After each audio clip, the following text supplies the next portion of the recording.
नमस्ते बच्चों, 9वीं कक्षा के पाठ्य पुस्तक हिंदी पाठ्य पुस्तक निकालिए। पृष्ठ संख्या 10। पृष्ठ संख्या 10। यहाँ पर हमें भाषा की बात दी गई है, यानी पृष्ठ संख्या 10 गाने वाली चिड़िया पाठ के बाद भाषा की बात यहाँ पर दिया गया है। भाषा की बात इस तरह यहाँ दी गई है। तो देखिए, अनुच्छेद पढ़िए। अनुच्छेद माने पैराग्राफ पढ़िए। रेखांकित शब्द शब्दांशों पर ध्यान दीजिए। रेखांकित शब्दांशों पर गीत गीसिనటువంటి हेडिंग గా పెట్టినటువంటి వాటిపైన ఇంట్రెస్ట్ పెట్టండి అని। राजा ने चिड़िया को प्यार से रखा। राजा ने, यहाँ विभक्ति प्रत्यय कारक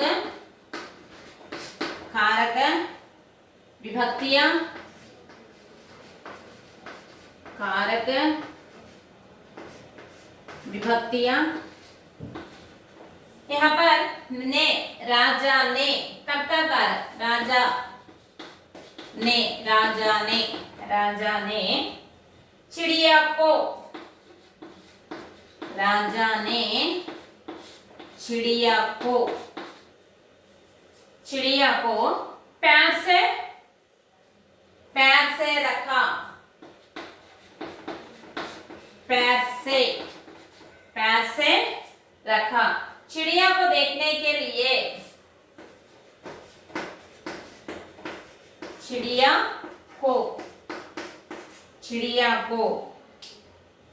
देखने के लिए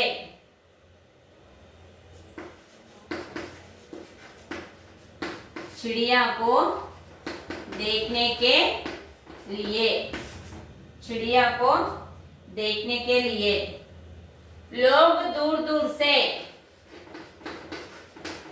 लोग दूर दूर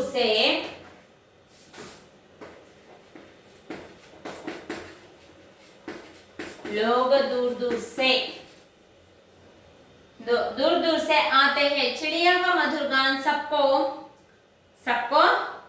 भाता था। चिड़िया का संगीत सुनकर सब मन में यही सोचने लगे कि एक चिड़िया तुम कितना, हे चिड़िया तुम कितना मधुर गाती हो। ఇక్కడ ఒక పారాగ్రాఫ్ ఇవ్వడం జరిగిందమ్మా। రాజానే చిడియా को प्यार से रखा। తను చాలా ఇష్టంగా ఒక పంజరంలో పక్షిని పెట్టుకున్నాడు। चिड़िया को देखने के लिए लोग दूर दूर से आते थे। ఆ పక్షిని చూడటం కోసం ప్రజలు దూర దూరం నుంచి వచ్చేవాళ్ళు। चिड़िया का मधुर गान सबको भाता था। తన యొక్క మధురమైనటువంటి వాయిస్ అందరికీ నచ్చేది, అందరూ ఇష్టపడేవాళ్ళు। चिड़िया का संगीत सुनकर सब मन में ही यही सोचते थे कि हे चिड़िया तुम कितना मधुर गाती हो। ఆ మధురమైనటువంటి సంగీతాన్ని విన్న తర్వాత అందరూ అనుకునేవాళ్ళు అనమాట, అందరూ ఆలోచించేవాళ్ళు ఏమని అంటే తుమ్ కితనా మధుర్ గాతి హో, నువ్వు ఎంత స్వీట్గా అంటే తీయగా పాడటం అంటే ఇక్కడ బెల్లం పంచదార అని కాదమ్మా, వాయిస్ వినటానికి వినసొంపుగా ఉండటం। रेखांकित शब्दांश वाक्य में एक शब्द से दूसरे शब्द का संबंध जोड़ते हैं। ఇక్కడ మనకి ఇచ్చినటువంటి రాజా ने चिड़िया को, రాజా అనేటువంటి వర్డ్కి చిడియా అనేటువంటి వర్డ్కి మధ్యలో ఉన్నటువంటి కారక చిహ్నాలు ఏవైతే మనం అండర్లైన్ చేసామో ఒక సెంటెన్స్ కి, ఒక వర్డ్కి ఇంకొక సెంటెన్స్ కి ఏం చేస్తున్నాయంటే అవి సంబంధాన్ని కలుపుతున్నాయి, అంటే కంజంక్షన్స్ సంబంధాన్ని కలుపుతున్నాయి। అవి రెండిటికి రిలేషన్ కంజంక్షన్ కలుపుతున్నాయి అన్నమాట। సో ఇలాంటి వాటిని सुनकर सब मन में यही सोचते हैं कि चिड़िया को मधुर स्वर आता है। తీయనైనటువంటి వాయిస్ చక్కగా వినిపించేవాడు। ఇలా కలిపేటువంటి వాటినే విభక్తి ప్రత్యయాలు అనే కారక విభక్తి అంటారు, కారక చిహ్నాలు అని చెప్పేసి అంటారు। ఒక సెంటెన్స్ కి ఇంకో సెంటెన్స్ కి మధ్య కలిపేటువంటి వర్డ్ ఏదైతే ఉందో దాన్ని ఏమంటారంటే కారక విభక్తి అంటారు। తెలుగులో విభక్తి ప్రత్యయాలు అని చెప్పేసి అంటారమ్మా। ప్రథమ విభక్తి డు ముంగులు, ద్వితీయ విభక్తి నిన్నులను గురించి అని చెప్పేసి మన తెలుగులో ఏ విధంగా విభక్తి ప్రత్యయాలు నేర్చుకుంటామో हिंदीలో కూడా कारक विभक्ति। ये कारक विभक्ति कितने प्रकार है? 8 प्रकार है। ఎన్ని రకాలు ఉన్నాయమ్మా? 8 రకాలు, 8 టైప్స్ ఉన్నాయన్నమాట। ఎన్ని రకాలుగా ఉన్నాయి? 8। అవేంటో చూద్దాం ఒకసారి।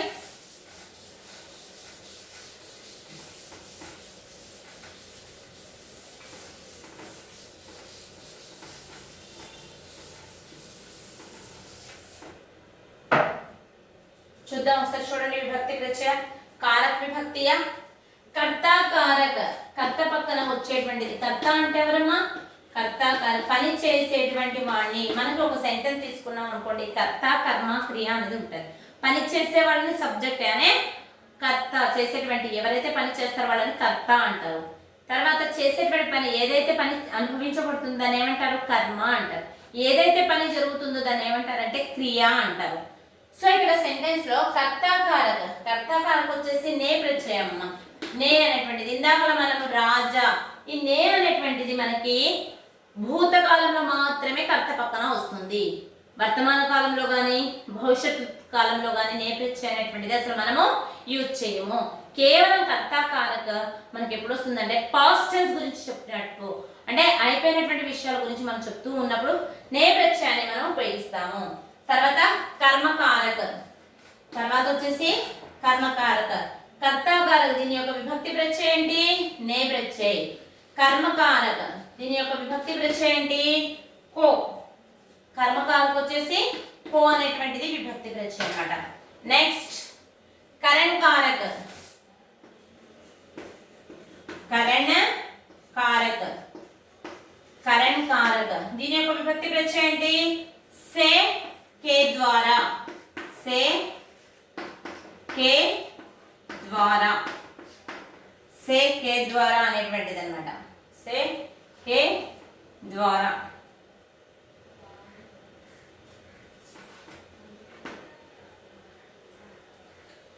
సే ద్వారా. నెక్స్ట్ कर्मकारक को, करण कारक से के द्वारा, संप्रदान कारक,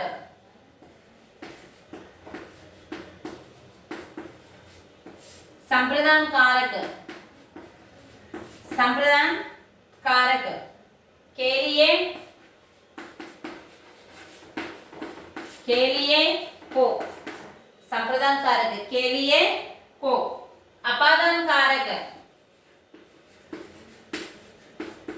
अपादान कारक, अपादान कारक से, अपादान कारक से, संबंध कारक,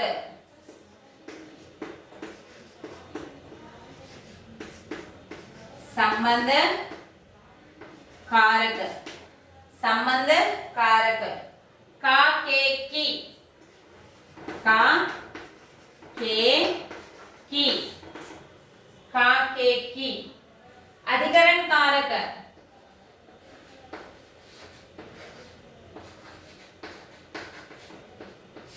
अधिकरण कारक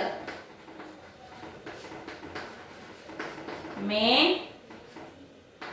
पर, में पर, संबोधन कारक, 8th one,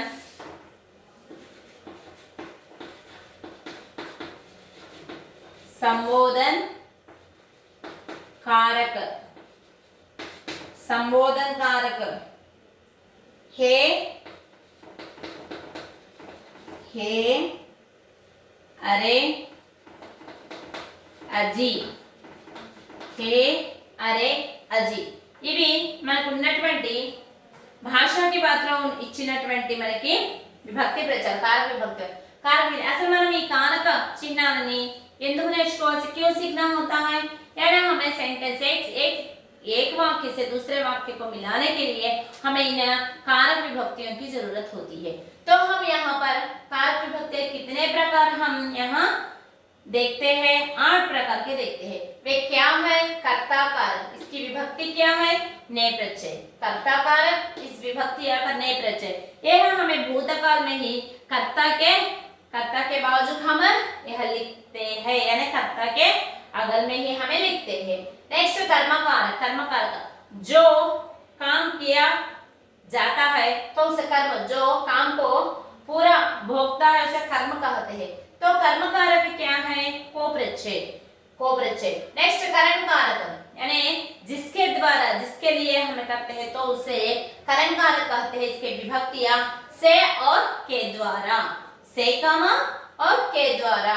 नेक्स्ट संप्रदान कारक, संप्रदान कारक यानी हमें जिसके जरिए से करते हैं तो के लिए को, संप्रदान कारक. नेक्स्ट अपादान कारक जिससे अलग किया जाता है, जिससे जिससे जुड़ा यानी పేడ్ సే అనే చెట్టు నుండి అనేటువంటిది దేని నుంచి అయితే ఒకదాని నుంచి మనం ఒకదాన్ని విడదీసినప్పుడు ఈ అపాదాన कारक అనేటువంటి దాన్ని యూజ్ చేస్తాం. సో అపాదాన कारक की विभक्ति प्रत्यय क्या है? से है. अपादान कारक की विभक्ति प्रत्यय क्या है? से है. नेक्स्ट संबंध कारक, जिसका संबंध एक वाक्य से और दूसरे वाक्य का संबंध जो जोड़ता है उसे क्या कहते हैं? संबंध कारक कहते हैं.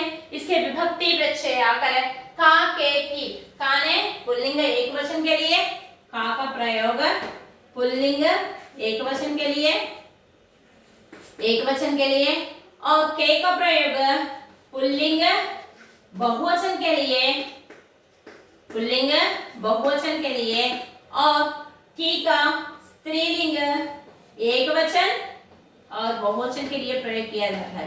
स्त्रीलिंग एक वचन और बहुवचन के लिए, और बहुवचन के लिए प्रयोग किया जाता है, प्रयोग किया जाता है. का के की, का पुल्लिंग एक वचन के लिए, के पुल्लिंग बहुवचन के लिए, और की आकर स्त्रीलिंग एक वचन और बहुवचन के लिए इसका प्रयोग किया जाता है. नेक्स्ट अधिकरण कारक, अगला है अधिकरण कारक, जिस पर अधिकार यानी जिसमें, जिस पर, इस ऐसा हमें संबोध करते हैं तो उसे अधिकरण कारक कहते हैं. अधिकरण कारक के विभक्ति प्रत्यय क्या है? में और पर.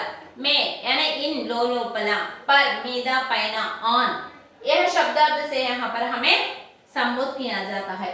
और आठवां आकर संबोधन कारक, जिसे हम बुलाते हैं, जिसे हम पुकारते हैं, जिसके बारे में जो बोलते हैं तो उसे हमें संबोधन कारक कहते हैं. संबोधन कारक बोलते हैं. संबोधन कारक की विभक्ति प्रत्यय क्या है माँ? हे, अरे, अजी, ये संबोधन कारक के विभक्ति प्रत्यय है.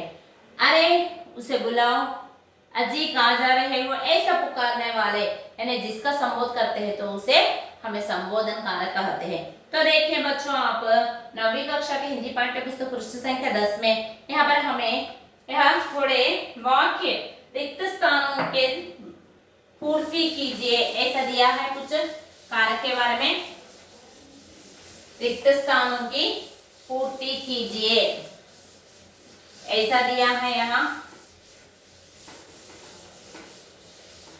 रिक्त स्थानों की पूर्ति कीजिए. विभक्ति प्रचार फिल इन द ब्लैंक्स చెప్పడం మనకి ఇక్కడ ఇవ్వడం జరిగింది. ఆన్సర్ చూడండి. పృష్ఠ సంఖ్య 10. ఫస్ట్ వన్ రాజా సుందర్. ఫస్ట్ సెంటెన్స్ రాజా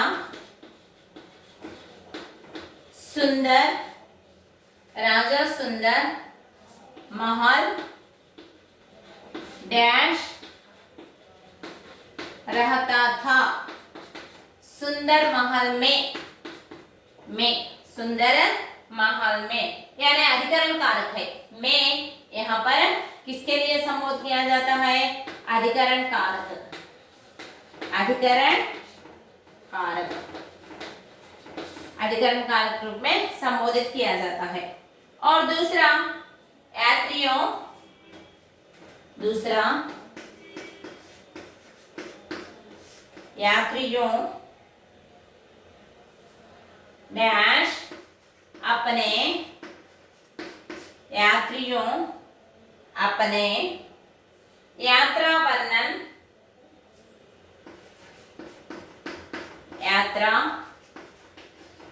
यात्रियों अपने यात्रा वर्णन डैश महल, महल डैश वर्णन किया. महल डैश वर्णन किया. यहाँ विभक्ति प्रत्यय इस तरह लिखना जाता है. यात्रियों ने अपने यात्रा वर्णन में, अपने यात्रा वर्णन में महल का वर्णन किया है. यात्रियों ने यानी यात्री माने ट्रावेलर्स అన్నమాట.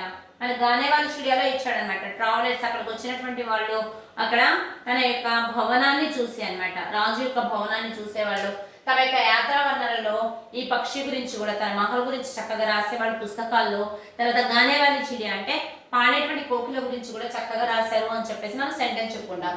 సో యాత్రియోనే అప్నే యాత్రా వర్ణన మే వాళ్ళ యొక్క విహార యాత్రలో వాళ్ళు వర్ణించేటువంటి ఆ యాత్రలో మే మహల్ కా వర్ణన కియా హై దాంట్లో మహల్ మహల్ అంటే ఏంటి ఆ భవంతిని చక్కగా వర్ణించాడు. నెక్స్ట్ థర్డ్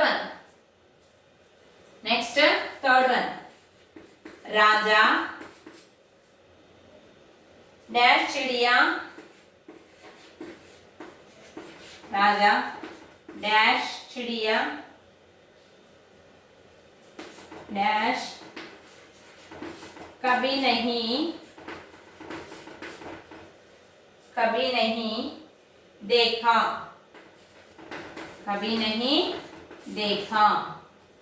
సో చూడండి राजा ने चिड़िया को कर्ता कर यानी नेम रिचेड यह राजा कर्ता सब्जेक्ट इसे कर्ता कहते हैं कर्ता कारक. राजा ने चिड़िया को कर्म कारक यहाँ चिड़िया कर्म है तो कर्म कारक को प्रत्यय कभी नहीं देखा. इस तरह कर्ता कारक ने और कर्म कारक को यहाँ पर इस तरह दिया गया है. और चारवां वाक्य देखिए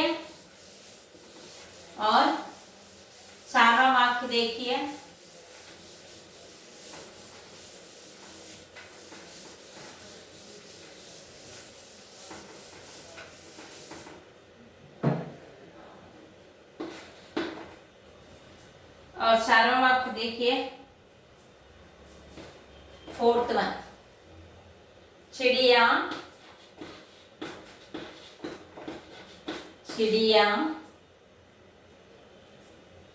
डैश सोने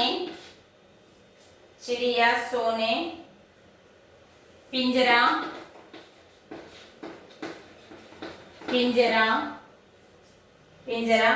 बनवाया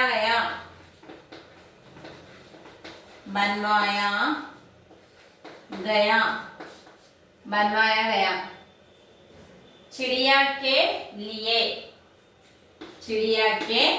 लिए कोसम चिड़िया के लिए तो के लिए संप्रदान कारक है.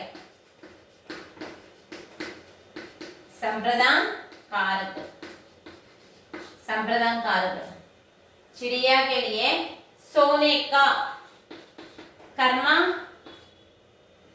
यहाँ कर्मा के लिए सोने का यानी संबंध कारक यहाँ का संबंध कारक के बारे में यहाँ बताया गया है.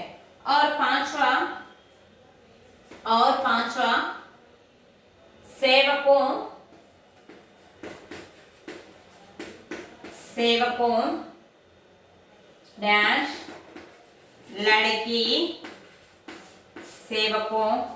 डैश लड़की पूछा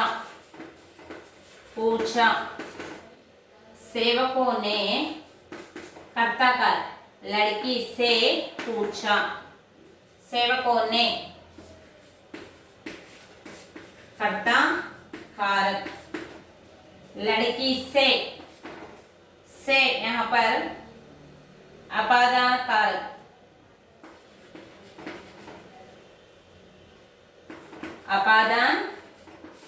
कारक से यहाँ अपादान कारक. इस तरह हम बच्चों कारक विभक्तियां जानने पर हम उस वाक्य को सीधे क्रम में लिख सकेंगे. और हमें रिक्त स्थान की भर्ती यहाँ जो दिया गया है रिक्त स्थान की भर्ती हम विभक्ति कारक जानने पर हम वहाँ जो रिक्त स्थान में जो कारक चिन्ह वहाँ आता है वहाँ लिखा जाता है तो उसी का हमें इस्तेमाल करते हैं और वाक्य पूरे तरह से सीधा और अच्छी तरह लिखते हैं और उसमें गलती कुछ भी नहीं होती.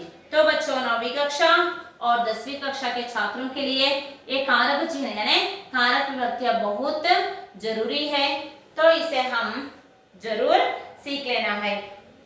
9वीं कक्षा की हिंदी पाठ्य पुस्तक में पृष्ठ संख्या पेज नंबर 10 में यहाँ दिया गया है। तो आप पढ़िए बच्चों, और गृह कार्य के रूप में भी आप अपने इस वाक्य पढ़िए और एक या दो बार आप लिखिए। अब पढ़कर लिखने से आपको याददाश्त रहेगी और आपको जो भी ना मालूम होने पर गृह कार्य के रूप में आप अपने आप में रखिए। उसके जो भी गुमान है आपको अपने अध्यापकों से बताया जाएगा। तो बच्चों, अगला पाठ अगली कक्षा में बताएंगे। तो धन्यवाद।